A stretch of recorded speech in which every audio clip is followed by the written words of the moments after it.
നമസ്കാരം, middle east ന്യൂസിലേക്ക് സ്വാഗതം. നോക്കാം തലക്കെട്ടുകൾ.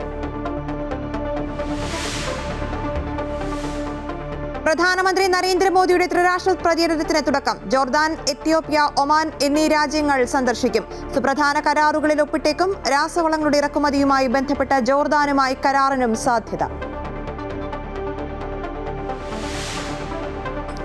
ഒന്നും മാറ്റി നിർത്താൻ പോകുന്നില്ല. എല്ലാം കൂടി ചേർന്ന് പരിശോധിക്കും. പരിശോധിച്ചിട്ട് എന്തൊക്കെയാണോ മനസ്സിലായ കാര്യം അതിന്റെ ഭാഗമായിട്ട് എന്തൊക്കെ തിരുത്തൽ വേണോ ആ തിരുത്തൽ ഞങ്ങൾ നടത്തും. സംഘടനാ വീഴ്ചയൊക്കെ ഉണ്ടാവുന്നു. ഇപ്പോൾ സംഘടനാ വീഴ്ചയില്ല നമ്മളാരും പറഞ്ഞിട്ടുണ്ടോ? എല്ലാ വീഴ്ചയും പരിശോധിക്കും. തദ്ദേശ തെരഞ്ഞെടുപ്പിൽ ഭരണവിരുദ്ധ വികാരമില്ലെന്ന് CPM. ഇടതുമുന്നണി മുങ്ങുന്ന കപ്പലല്ലെന്നും സ്വർണ്ണക്കൊള്ളയിലെ പ്രചാരണം സ്വാധീനിച്ചില്ലെന്നും MV ഗോവിന്ദൻ. പരാജയം സമഗ്രമായി വിലയിരുത്താൻ സംസ്ഥാന സെക്രട്ടേറിയറ്റിൽ തീരുമാനം. തിരുവനന്തപുരത്ത് കോൺഗ്രസ് BJP ധാരണയെന്നും CPM. പ്രതീക്ഷിക്കാത്ത തിരിച്ചടിയെന്ന് ബിനോയ് വിശ്വം.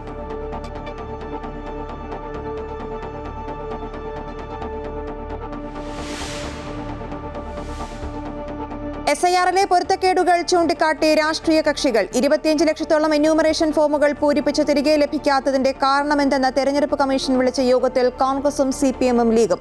മരിച്ചുപോയവരുടെ പേര് വിവരങ്ങൾ നൽകണമെന്നും രാഷ്ട്രീയ പാർട്ടികൾ.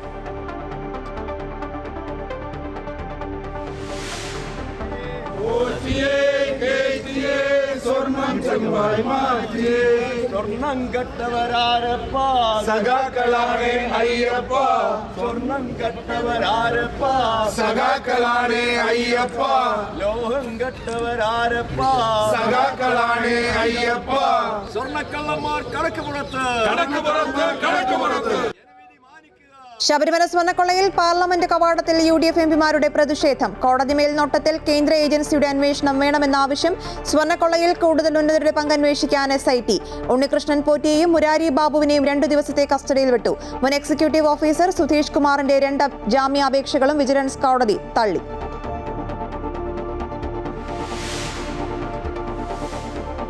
IFFK-യിൽ പ്രതിസന്ധി. 20ഓളം സിനിമകൾക്ക് കേന്ദ്ര ഇൻഫർമേഷൻ ആൻഡ് ബ്രോഡ്കാസ്റ്റിംഗ് മന്ത്രാലയത്തിന്റെ പ്രദർശനാനുമതിയില്ല. കാരണം വ്യക്തമാക്കിയിട്ടില്ലെന്ന് ചലച്ചിത്ര അക്കാദമി. കേന്ദ്ര നിലപാട് ഭയപ്പെടുത്തുന്നതെന്ന് CPM general secretary MA Baby. Cinema പ്രദർശിപ്പിക്കാത്തതിനെതിരെ IFFK വേദിയിൽ പ്രതിഷേധം.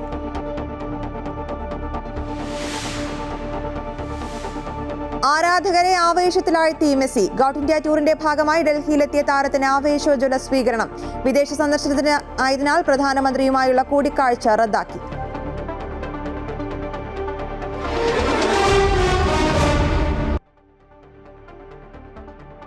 ത്രിരാഷ്ട്ര സന്ദർശനത്തിന്റെ തുടക്കമിട്ട പ്രധാനമന്ത്രി നരേന്ദ്രമോദി ജോർദാനിലെത്തി. 2 ദിവസത്തെ സന്ദർശനത്തിനായാണ് അദ്ദേഹം ജോർദാൻ തലസ്ഥാനമായ അമാനിൽ എത്തിയത്. ജോർദാൻ പ്രധാനമന്ത്രി ജാഫർ ഹസൻ അദ്ദേഹത്തെ സ്വീകരിച്ചു. ഇന്ത്യയും ജോർദാനും തമ്മിലുള്ള ഉഭയകക്ഷി ബന്ധം മെച്ചപ്പെടുത്തുക എന്നതാണ് സന്ദർശനത്തിന്റെ പ്രധാന ലക്ഷ്യം.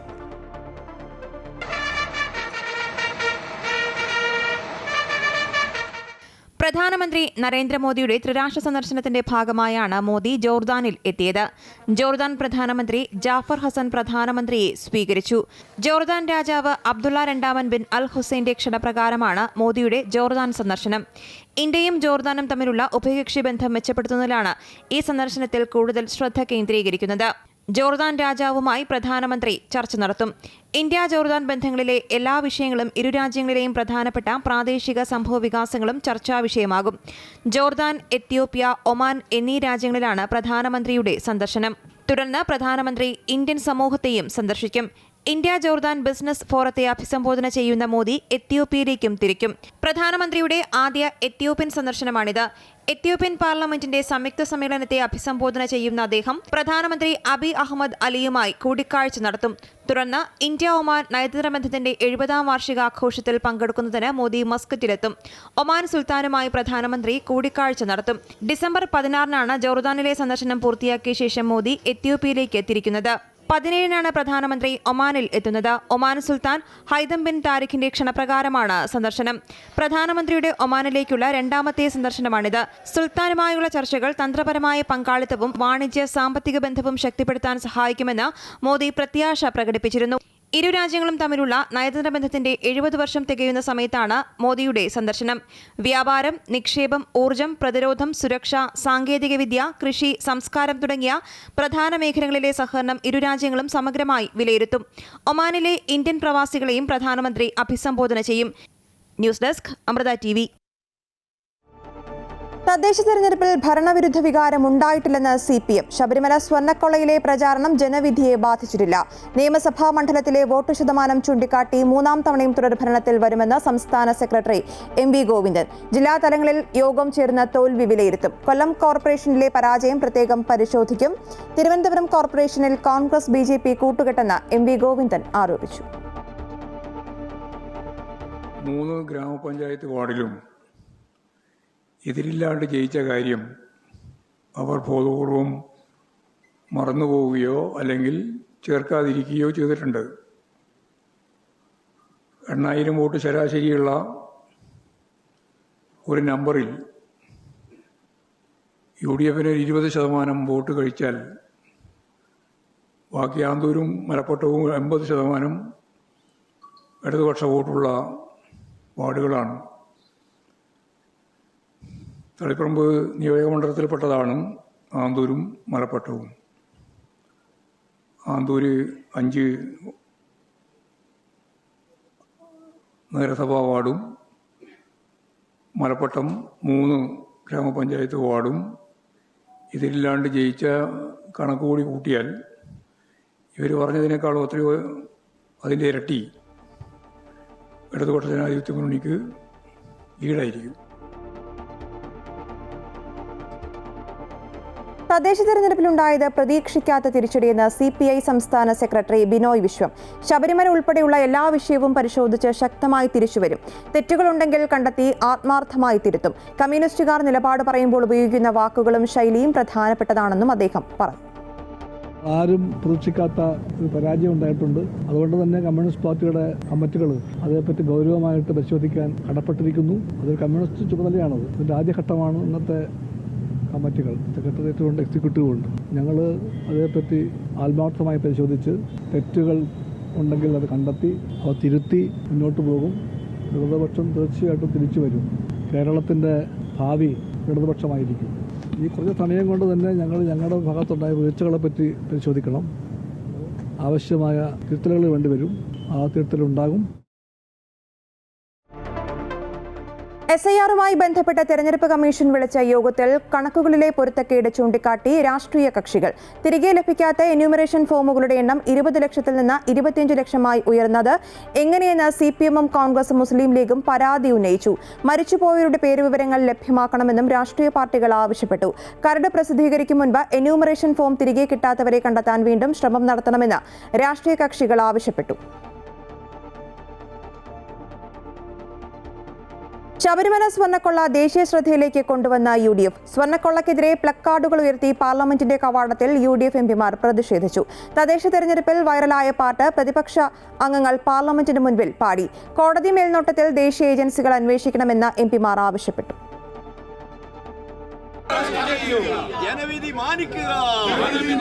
ശബരിമല സ്വർണ്ണക്കൊള്ള വിഷയം സജീവമാക്കി നിർത്താൻ തന്നെയാണ് പ്രതിപക്ഷ തീരുമാനം. വരാൻ പോകുന്ന നിയമസഭാ തെരഞ്ഞെടുപ്പിൽ പ്രധാനപ്പെട്ട വിഷയമായി സ്വർണ്ണക്കൊള്ള മാറുമെന്ന് ഉറപ്പായി. അതിന്റെ ഭാഗമായി കൂടിയാണ് പാർലമെന്റിന് മുന്നിൽ UDF MPമാർ പ്രതിഷേധം സംഘടിപ്പിച്ചത്. അമ്പലക്കള്ളൻ പിണറായി രാജിവെക്കണമെന്ന മുദ്രാവാക്യവുമായിട്ടായിരുന്നു പ്രതിപക്ഷ MPമാരുടെ പ്രതിഷേധം. തിരഞ്ഞെടുപ്പിൽ ഉൾപ്പെടെ വൈറലായ പാട്ടും MPമാർ പാടി. ഡീൻ കുര്യാക്കോസ് MP ആയിരുന്നു പാട്ട് പാടിക്കൊടുത്തത്.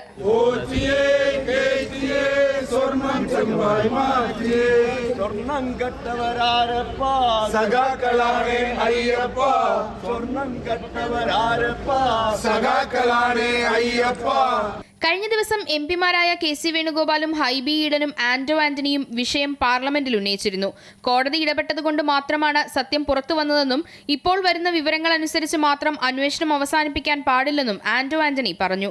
കുറെ കൂടി ഫലപ്രദമായ രീതിയിൽ അന്വേഷണം നടത്തണം. ഈ അന്വേഷണം കേവലം ഇപ്പോൾ കണ്ടെത്തിയ കാര്യങ്ങളിൽ മാത്രമായി അവസാനിപ്പിക്കാൻ പാടില്ല. സമാനമായ അന്വേഷണം മറ്റ് ക്ഷേത്രങ്ങളിലേക്ക് നീളണം. കാരണം എങ്ങനെയാണ് നിരീശ്വരവാദികളായ ആളുകൾ വിശ്വാസികളെയും അവരുടെ വിശ്വാസത്തെയും തകർക്കാൻ വേണ്ടി നടന്ന ശ്രമങ്ങൾ എന്താണ് എന്നുള്ളത് പൊതുസമൂഹം തിരിച്ചറിയേണ്ട ഒരു കാലഘട്ടത്തിലാണ്.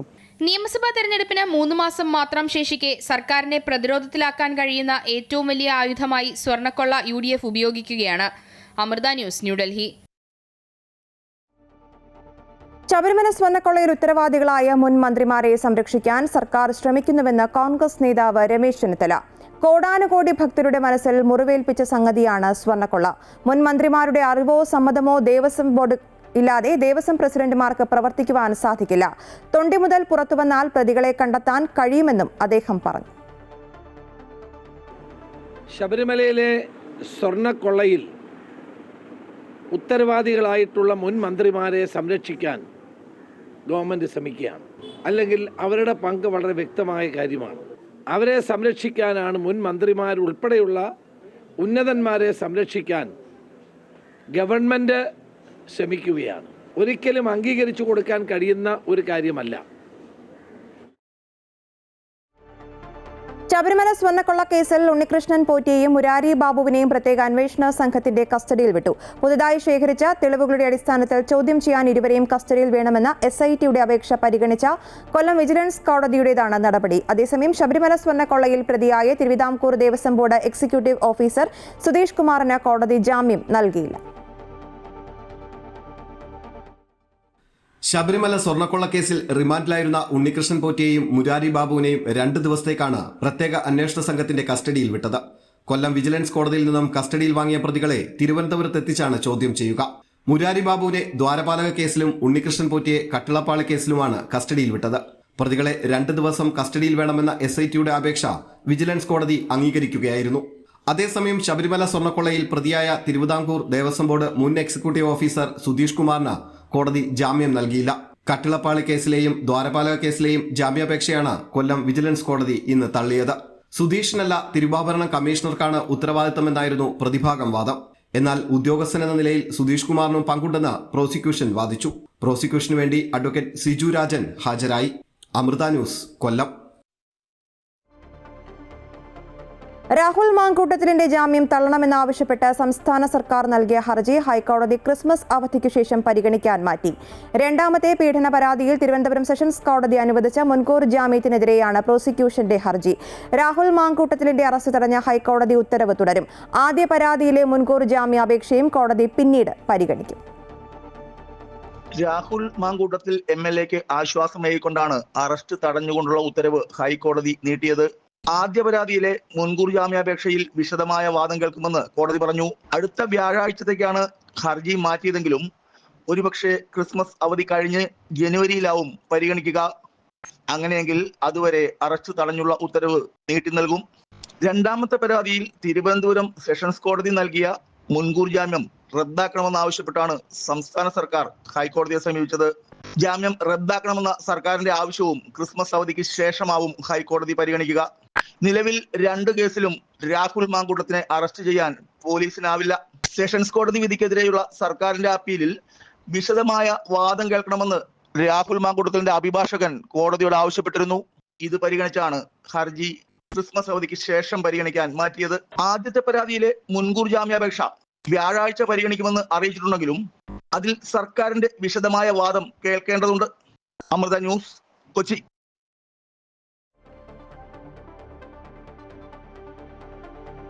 രാഹുൽ മാങ്കൂട്ടത്തിനെതിരായ ബലാത്സംഗ പരാതി നൽകിയ പെൺകുട്ടിയെ സാമൂഹിക മാധ്യമത്തിലൂടെ അധിക്ഷേപിച്ചതിന് അറസ്റ്റിലായ രാഹുൽ ഈശ്വറിന് ജാമ്യം. കേസിൽ അറസ്റ്റിലായി 16 ദിവസത്തെ റിമാൻഡിന് ശേഷമാണ് രാഹുൽ ഈശ്വറിന് ജാമ്യം ലഭിച്ചത്. ജാമ്യാപേക്ഷയിൽ വാദം പൂർത്തിയായതിനെ തുടർന്നാണ് ജാമ്യം ലഭിച്ചത്. തിരുവനന്തപുരം അഡീഷണൽ സെഷൻസ് കോടതി രാഹുൽ ഈശ്വറിന് ഉപാധികളോടെയാണ് ജാമ്യം അനുവദിച്ചത്. സാക്ഷികളെ സ്വാധീനിക്കരുത്, മറ്റു കേസുകളിൽ അകപ്പെടാൻ പാടില്ല തുടങ്ങിയ ഉപാധികളോടെയാണ് രാഹുലിന് ജാമ്യം അനുവദിച്ചത്. മുന്നണി വിപുലീകരണവുമായി ബന്ധപ്പെട്ട ആരുമായും ചർച്ച നടക്കുന്നില്ലെന്ന് പ്രതിപക്ഷ നേതാവ് VD സതീശൻ. അടുത്ത തിരഞ്ഞെടുപ്പ് ആവുമ്പോഴേക്കും UDFന്റെ അടിത്തറ വിപുലീകരിക്കും. UDF ഒരു പൊളിറ്റിക്കൽ പ്ലാറ്റ്ഫോമായി മാറുകയാണ്. അടിത്തറ വിപുലീകരിച്ച് കുറെ കൂടി ശക്തമായ UDF ആയാണ് നിയമസഭാ തിരഞ്ഞെടുപ്പിലേക്ക് എത്തുക. എന്നാൽ ആരെയും പിന്നാലെ നടക്കുകയോ ക്ഷണിക്കുകയോ ചെയ്തിട്ടില്ല. അങ്ങനെയൊരു അഭിപ്രായ പ്രകടനം ആരും നടത്തേണ്ടതില്ല. തിരഞ്ഞെടുപ്പ് വിജയിച്ചതുകൊണ്ട് എല്ലാമായി എന്ന് വിചാരിക്കുന്നില്ലെന്നും VD സതീശൻ കോട്ടയത്ത് പറഞ്ഞു. UDF വിപുലീകരിക്കണമെന്ന ആവശ്യവുമായി മുസ്ലിം ലീഗ് ആശയപരമായി യോജിക്കുന്നവരെ ഉൾപ്പെടുത്തി അടിത്തറ വർദ്ധിപ്പിക്കണമെന്നും LDFലെ അസംതൃപ്തർ UDFൽ എത്തുമെന്ന് കരുതുന്നുവെന്നും മുസ്ലിം ലീഗ് സംസ്ഥാന അധ്യക്ഷൻ പാണക്കാട് സാദിഖ് അലി ശിഹാബ് തങ്ങൾ പറഞ്ഞു. വെൽഫെയർ പാർട്ടി UDFലേക്ക് വരണമെന്ന് ഒരിക്കലും പറഞ്ഞിട്ടില്ലെന്നും അദ്ദേഹം കൂട്ടിച്ചേർത്തു. ത്രിതല പഞ്ചായത്ത് തെരഞ്ഞെടുപ്പിൽ UDF സ്ഥാനാർത്ഥികളുടെ വിജയത്തിൽ സൗദിയിൽ വിവിധ പ്രവിശ്യകളിൽ KMCC, OICCയും ഒരുമിച്ചും വേറിട്ടും UDF വിജയാരവം നടന്നു. ജിദ്ദ മലപ്പുറം ജില്ലാ KMCC ജിദ്ദയിൽ സംഘടിപ്പിച്ച വിജയാഹ്ലാദ പരിപാടി ഏറെ ശ്രദ്ധിക്കപ്പെട്ടു.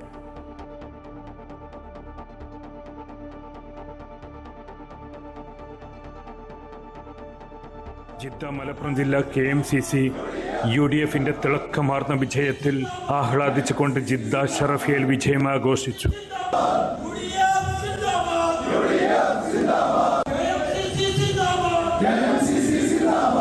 റാലിയും പൊതുയോഗവും ഗാനാലാപനവും സംഘടിപ്പിച്ച പരിപാടിയിൽ മധുര വിതരണം നടന്നു. President Ismail Munduparam, general secretary Nani master പ്രകടനത്തിന് നേതൃത്വം നൽകി. തുടർന്ന് നടന്ന പൊതുസമ്മേളനം ചെയർമാൻ KK മുഹമ്മദ് ഉദ്ഘാടനം ചെയ്തു. ജിദ്ദ മലപ്പുറം ജില്ലാ KMCC ത്രിതല തെരഞ്ഞെടുപ്പുമായി ബന്ധപ്പെട്ട് ജിദ്ദയിൽ നടത്തിയ ത്രൈമാസ ക്യാമ്പും സമാപന യോഗവും തെരഞ്ഞെടുപ്പിൽ ജില്ലയിൽ നല്ല രീതിയിൽ പ്രതിഫലിച്ചതായി യോഗത്തിൽ സംസാരിച്ചവർ അഭിപ്രായപ്പെട്ടു. നാസർ വെളിയങ്കോട്ട്, ഇസ്മായിൽ മുണ്ടക്കുളം, നാസർ മച്ചിങ്ങൽ, ഇല്യാസ് കല്ലിങ്ങൽ തുടങ്ങിയവർ സംസാരിച്ചു. അഷ്റഫ് മുല്ലപ്പള്ളി, ഷിഹാബ് പുളിക്കൽ, അബുട്ടിപ്പള്ളത്ത് തുടങ്ങിയവർ നേതൃത്വം നൽകി. Sulfi Khuradai, Amrita news, Jeddah. ത്രിതല പഞ്ചായത്ത് തെരഞ്ഞെടുപ്പിൽ UDF സ്ഥാനാർത്ഥികളുടെ വിജയത്തിൽ സൗദിയിൽ വിവിധ പ്രവിശ്യകളിൽ KMCC, OICCയും വേറിട്ടും ഒരുമിച്ചും UDF വിജയാരവം നടന്നു. ജിദ്ദ മലപ്പുറം ജില്ലാ KMCC ജിദ്ദയിൽ സംഘടിപ്പിച്ച വിജയാഹ്ലാദ പരിപാടി ഏറെ ശ്രദ്ധിക്കപ്പെട്ടു. UAE നിവാസികളുടെയും സന്ദർശകരുടെയും ഇഷ്ടയിടമായ ദുബായ് ഗ്ലോബൽ വില്ലേജിലെ പുതുവത്സരാഘോഷ പരിപാടികൾ പ്രഖ്യാപിച്ചു. ആഗോള ഗ്രാമത്തിലെ വിവിധ രാജ്യങ്ങളുടെ പവലിയനുകളിൽ വെടിക്കെട്ട് ഉൾപ്പെടെയുള്ള ആഘോഷങ്ങളാണ് ഒരുക്കിയിരുന്നത്. ലോകമെങ്ങു നിന്നും ആളുകൾ പുതുവത്സരം ആഘോഷിക്കാൻ ദുബായിലേക്ക് എത്തുന്ന ദിവസങ്ങളാണ് ഇനി. ദുബായിൽ ബുർജ് ഖലീഫ ഉൾപ്പെടുന്ന Dubai down town, Al Seef global village, ഹത്ത എന്നിങ്ങനെ വിവിധയിടങ്ങളിൽ പുതുവത്സര ആഘോഷങ്ങൾ നടക്കും. സന്ദർശകരുടെയും UAE നിവാസികളുടെയും ഇഷ്ടയിടമായ ദുബായ് ഗ്ലോബൽ വില്ലേജിലെ പുതുവത്സര ആഘോഷ പരിപാടികൾ പ്രഖ്യാപിച്ചു. പുതുവത്സര രാവായ ഡിസംബർ 31 വൈകിട്ട് 4 മണി മുതൽ ജനുവരി 1 പുലർച്ചെ 2 മണി വരെ ആഗോള ഗ്രാമത്തിലേക്ക് സന്ദർശകരെ പ്രവേശിപ്പിക്കും. പ്രധാന വേദിയിൽ DJ ഉൾപ്പെടെയുള്ള കലാപരിപാടികൾ അരങ്ങേറും. ആകാശത്ത് വർണ്ണവിസ്മയം തീർക്കുന്ന ഡ്രോൺ ഷോകളും വെടിക്കെട്ടുമാണ് പ്രധാന ആകർഷണം.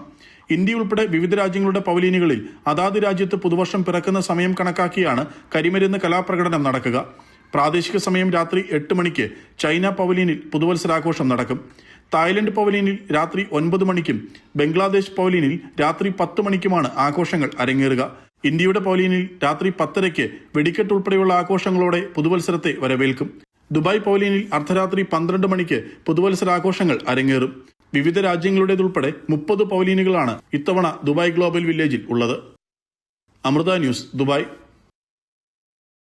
അനാഥ കുട്ടികളുടെ സംരക്ഷണം സംബന്ധിച്ച് പുതിയ നിയമം UAEയിൽ പ്രാബല്യത്തിൽ വന്നു. മാതാപിതാക്കൾ ആരെന്നറിയാത്ത കുട്ടികളുടെ സംരക്ഷണം, പരിചരണം, ചുമതല എന്നിവ സംബന്ധിച്ചുള്ള നിയമമാണ് പാസാക്കിയത്. UAEയിൽ താമസിക്കുന്ന വിദേശികൾക്കും കുട്ടികളുടെ സംരക്ഷണം ഏറ്റെടുക്കാം. 25 വയസ്സ് പൂർത്തിയായ ദമ്പതികൾ ഒരുമിച്ച് ചേർന്നാണ് അപേക്ഷ നൽകേണ്ടത്. 30 വയസ്സ് പൂർത്തിയായ സാമ്പത്തിക ശേഷിയുള്ള അവിവാഹിതരായ സ്ത്രീകൾക്കും കുട്ടികളെ സംരക്ഷിക്കാനുള്ള അനുമതിയുണ്ട്. സംരക്ഷണയിലുള്ള കുട്ടിയുടെ സാഹചര്യം നിശ്ചിത ഇടവേളകളിൽ പ്രത്യേക സമിതി നിരീക്ഷിക്കുകയും വിലയിരുത്തുകയും ചെയ്യും. കുട്ടികളുടെ വിദ്യാഭ്യാസം, ആരോഗ്യം എന്നിവ സംബന്ധിച്ച എല്ലാ ഉത്തരവാദിത്തവും ഏറ്റെടുക്കുന്ന കുടുംബങ്ങൾക്കായിരിക്കും. കുട്ടികളുടെ അവകാശങ്ങൾ, വ്യക്തിത്വം, താൽപ്പര്യങ്ങൾ, സ്വകാര്യത എന്നിവ സംരക്ഷിക്കുന്നതും സമൂഹത്തിന്റെ ഭാഗമാകാൻ സഹായിക്കുന്നതുമാണ് പുതിയ നിയമം.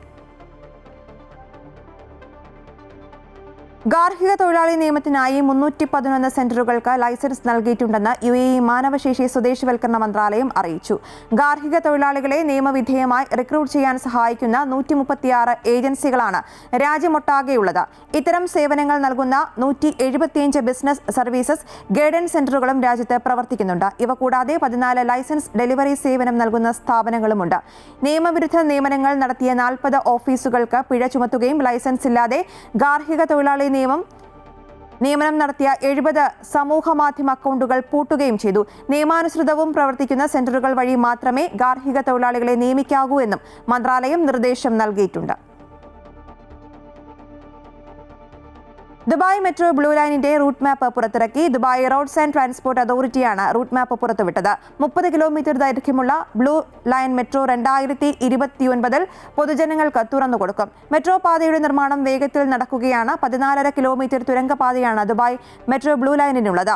14 സ്റ്റേഷനുകൾ പുതിയ മെട്രോ ലൈനിലുണ്ടാകും. പ്രതിദിനം 3,20,000 യാത്രക്കാരെ വഹിക്കാനുള്ള ശേഷി ബ്ലൂ ലൈനിനുണ്ടാകുമെന്നും ദുബായ് RTA അറിയിച്ചു.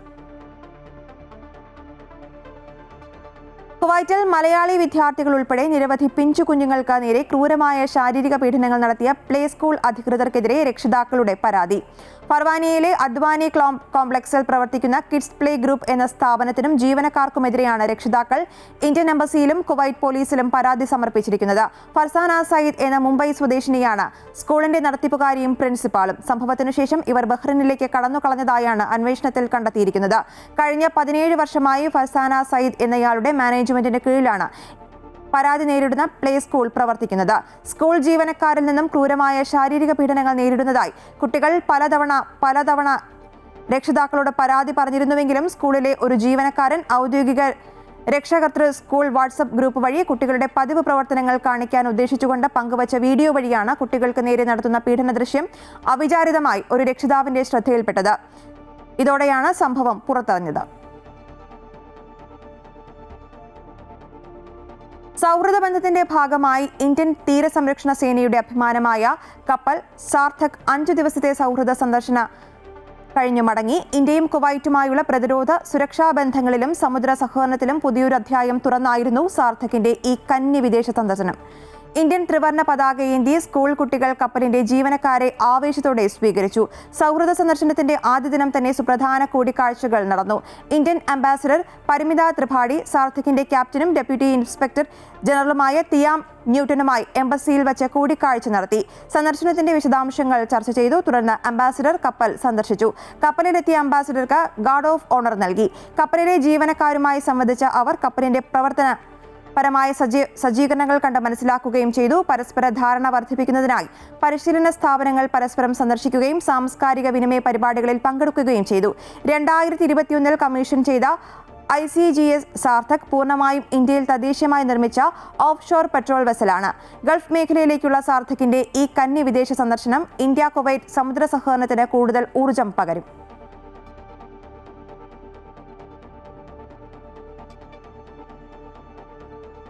കുവൈറ്റിൽ പുതിയ മയക്കുമരുന്ന് വിരുദ്ധ നിയമം ഇന്നു മുതൽ പ്രാബല്യത്തിൽ. മയക്കുമരുന്നുമായി ബന്ധപ്പെട്ട കുറ്റകൃത്യങ്ങൾക്ക് നേരെയുണ്ടായിരുന്ന ശിക്ഷ കടുപ്പിക്കുന്നതോടൊപ്പം മയക്കുമരുന്നിന് അടിമകളായവരെ പുനരധിവസിപ്പിക്കുന്നതിനും സാധാരണ ജീവിതത്തിലേക്ക് തിരികെ എത്തിക്കുന്നതിനുമുള്ള നിരവധി നടപടികളും പുതിയ നിയമത്തിലുണ്ട്.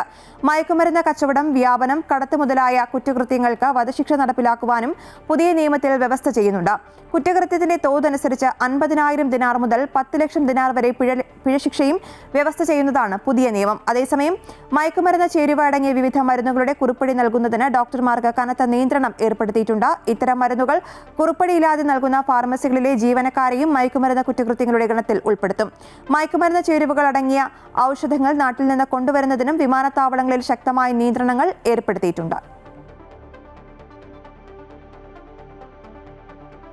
പഹൽഗാം ഭീകരാക്രമണ കേസിൽ NIA കുറ്റപത്രം സമർപ്പിച്ചു. ജമ്മുകശ്മീരിലെ പ്രത്യേക NIA കോടതിയിലാണ് കുറ്റപത്രം സമർപ്പിച്ചത്. കേസിൽ ലഷ്കർ ഇ തൊയ്ബ, TRF എന്നീ സംഘടനകൾ ഉൾപ്പെടെ 7 പേരെ പ്രതി ചേർത്തു.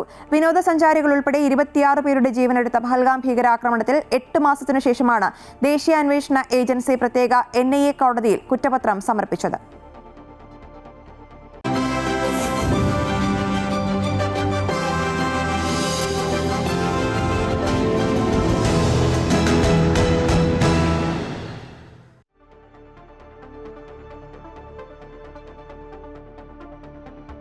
IFFKയിൽ 19 സിനിമകൾക്ക് പ്രദർശന അനുമതിയില്ല. കേന്ദ്ര ഇൻഫർമേഷൻ ആൻഡ് ബ്രോഡ്കാസ്റ്റിംഗ് മന്ത്രാലയം സെൻസർ എക്സംഷൻ സർട്ടിഫിക്കറ്റ് നൽകിയില്ല. പലസ്തീൻ പ്രമേയമായ 4 ചിത്രങ്ങൾക്കും സ്പാനിഷ് ചിത്രമായ ബീഫിനും ഉൾപ്പെടെയാണ് അനുമതി നിഷേധിച്ചത്.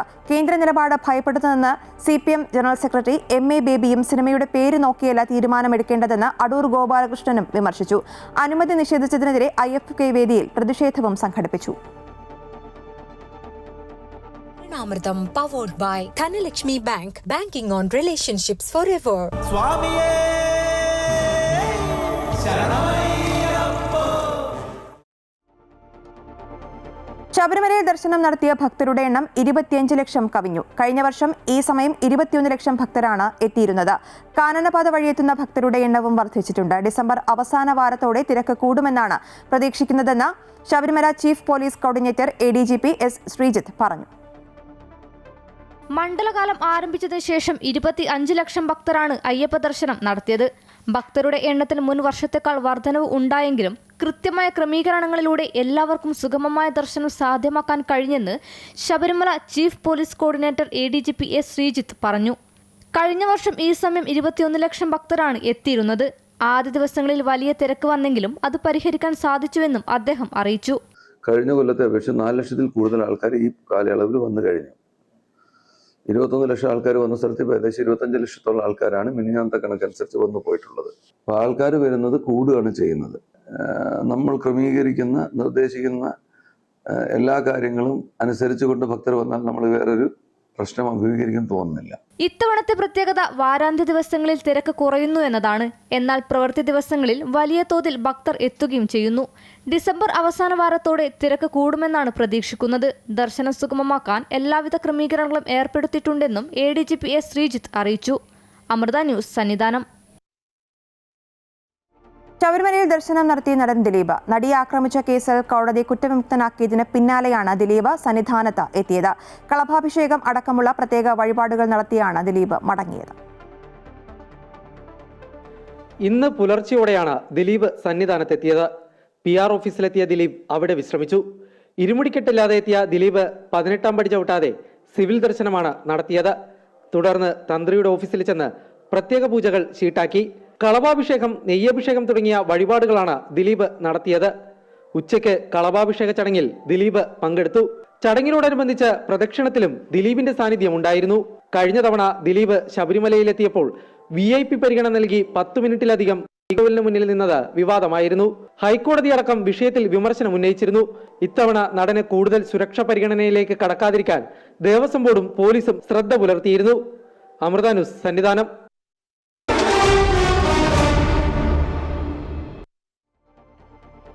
ഗോട്ട് ഇന്ത്യ ടൂറിന്റെ ഭാഗമായി അർജന്റീന സൂപ്പർ താരം ലയണൽ മെസ്സി ഡൽഹിയിലെത്തി. മുംബൈയിൽ നിന്നും പുറപ്പെടേണ്ട വിമാനം വൈകിയതിനാൽ നിശ്ചയിച്ച സമയത്തിന് മണിക്കൂറുകൾക്ക് ശേഷമാണ് വിമാനം ഡൽഹിയിലെത്തിയത്. അതേസമയം പ്രധാനമന്ത്രി വിദേശ സന്ദർശനത്തിലായതിനാൽ മോദി മെസ്സി കൂടിക്കാഴ്ച റദ്ദാക്കി. മെസ്സിയുടെ ഇന്ത്യ സന്ദർശനത്തിന്റെ അവസാന ദിനമായിരുന്നു ഇന്ന്. കഴിഞ്ഞ 2 ദിവസങ്ങളിലായി 3 നഗരങ്ങളിൽ താരം സന്ദർശനം നടത്തിയിരുന്നു. ആദ്യ ദിവസം കൊൽക്കത്ത, ഹൈദരാബാദ് എന്നിവിടങ്ങളിലും 2-ാം ദിനത്തിൽ മുംബൈയിലും മെസ്സി എത്തിയിരുന്നു. സഹതാരം റോഡ്രിഗോ ഡി പോളും മെസ്സിക്കൊപ്പമുണ്ട്.